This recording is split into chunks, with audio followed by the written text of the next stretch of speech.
नमस्कार। मैं सुनील कुमार आपका स्वागत करता हूं आपके अपने चैनल क्या ऐसा होता है में।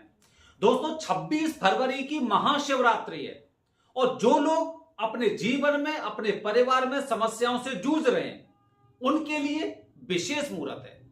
माना जाता है शास्त्रों के अनुसार अगर किसी दिन जैसे कि महाशिवरात्रि 26 तारीख की है और कालसर्प दोष के लिए विशेष मुहूर्तों में से एक 2025 का सबसे पहला विशेष मुहूर्त महामुहूर्त महाशिवरात्रि को है।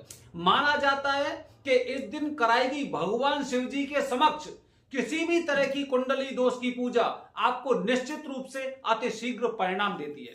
इसके साथ में दोस्तों दूसरी बात, घर में परिवार में जीवन में कुछ समस्याएं पितृ दोष की वजह से हो सकती हैं। 26 तारीख की महाशिवरात्रि और 24 तारीख को पितृदोष पूजा का महामुहूर्त है। मतलब आपकी पूजा 3 दिन तक 24, 25 और 26 इस तरह से होगी।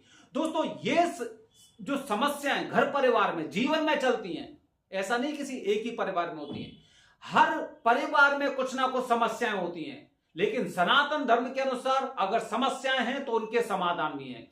हमने अपने जीवन में कुछ इस तरह के लोग भी देखे हैं जो बहुत समय तक पीड़ा से कष्ट से अपना जीवन व्यतीत कर रहे हैं और किसी एक इंसान ने बताया कि आप इस वाले व्रत को करिए, जैसे कि अष्टमी, शुक्ल पक्ष की अष्टमी को माता रानी का, दुर्गा माता का व्रत किया जाता है। इसी तरह से काफी लोग त्रयोदशी के व्रत को करते हैं भगवान शिव जी को प्रसन्न करने के लिए, और जो जीवन में इनके में समस्याएं आ रही होती है वो खत्म हो जाती है। दोस्तों महामुहूर्त, सनातन धर्म के अनुसार महामुहूर्त की विशेष महिमा होती है। कुंभ 12 साल बाद, आप देख रहे हैं प्रयागराज में क्या हालत हो रही है। प्रयागराज पूरा चारों तरफ से हर प्रकार की सीमा से एकदम जाम लगा हुआ है। लोग मानते हैं, लोग जानते हैं कि महाकुंभ का मतलब क्या होता है, कुंभ का पर्व कैसा होता है, 12 साल बाद ये क्यों आता है। इसी तरह दोस्तों हमने अपने परिवार में न जाने कितने ऐसे लोग देखे हैं जिनके परिवार में कुछ ऐसी समस्याएं चल रही हैं कि जिस किसी इंसान के पास जाते हैं कुंडली दिखाने के लिए तो वो एक ही बात बोलते हैं कि इनके घर में पितृ दोष है।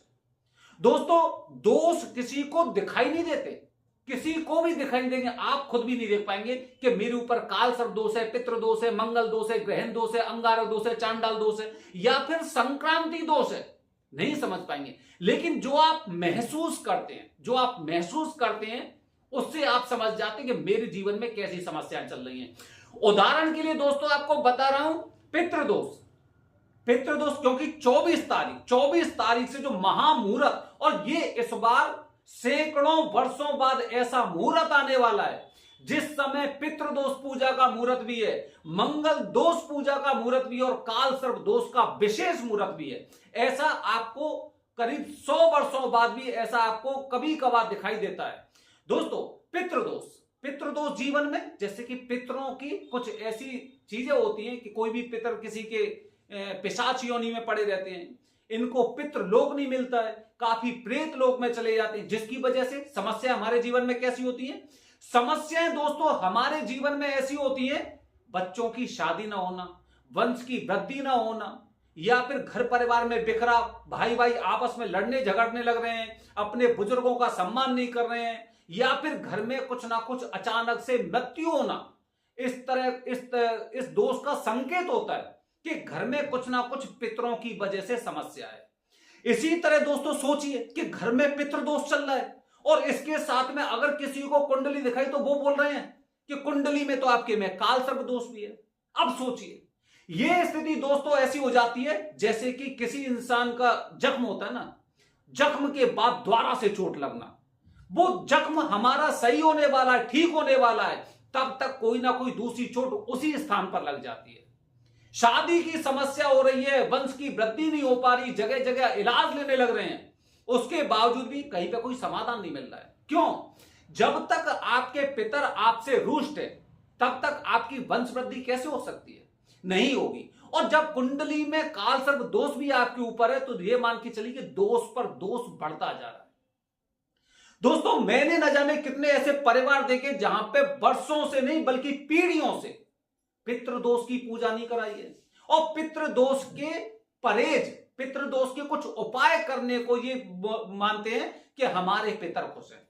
इलाज कैसे करते हैं? इलाज इसी तरह से करते हैं जैसे कि एक बार पितृपक्ष में ये किसी ब्राह्मण को भोजन करा देते हैं या फिर उस दिन तर्पण कर देते हैं अपने पितरों का नाम लेकर और मानते हैं कि पितृदोष हमने पितरों की शांति करवा दी।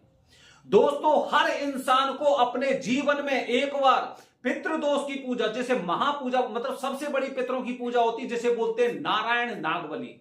नारायण नागबली की पूजा पितरों की सबसे बड़ी पूजा होती है और हर पुरुष का कर्तव्य होता है कि अपने जीवन में कम से कम एक बार बिना मनोरथ के ये पूजा जरूर करनी चाहिए।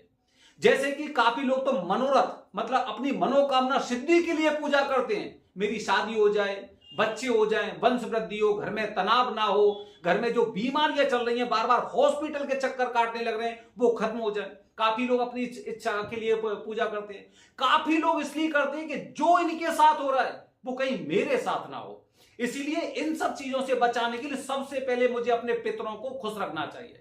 दोस्तों, शास्त्रों में एक बात कही गई है कि आप किसी पुत्र के जन्म होने पर दो लोग हमेशा खुश होते हैं, एक उसके पिताजी और दूसरे सूर्यदेव, क्योंकि दोनों जानते हैं कि मुझे जल देने वाला पैदा हो चुका है। और जब आप उनके दोष के निवारण की, जो किसी योनि में पड़े हुए हैं, जो पिशाच लोग में पड़े हुए या फिर प्रेत लोग में पड़े हुए या फिर जिनकी आत्मा को सदगति प्राप्त नहीं हुई है, और आप अपने परिवार के साथ पिकनिक मना रहे हैं, सकुशल रह रहे हैं, आपको उनकी बिल्कुल चिंता नहीं है, तो फिर निश्चित रूप से कष्ट आपके ऊपर आगे धीरे धीरे कर बढ़ते हैं।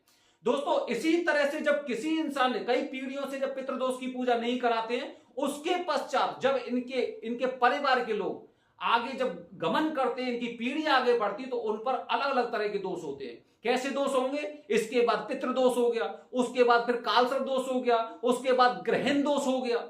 इस तरह से ये केवल मेरे जीवन में नहीं बढ़ते बल्कि पीढ़ियों में आगे बढ़ते हैं। दोस्तों, इसके लिए साक्षात बता रहा हूं, जैसे मेरी कुंडली में आंशिक कालसर्प दोष था और मेरे घर परिवार में कभी भी किसी ने भी कोई पितृदोष से संबंधित पूजा नहीं करवाई थी, क्योंकि हम लोग जानते नहीं थे। इसके बाद क्या हुआ? इसके बाद यह हुआ कि मेरे बेटे की कुंडली में पूर्णतः कालसर्प दोष आया, पूर्णतः अंगारक दोष आया, पूर्णतः गुरु चांडाल दोष आया। इस तरह से दोष पीढ़ी दर पीढ़ी बढ़ते हैं। लेकिन जब हमें जानकारी मिली, हम त्र्यंबकेश्वर गए और त्र्यंबकेश्वर जाके हमने खुद ने भी पूजा करवाई और निश्चित रूप से पूजा का फल तो प्राप्त होता है।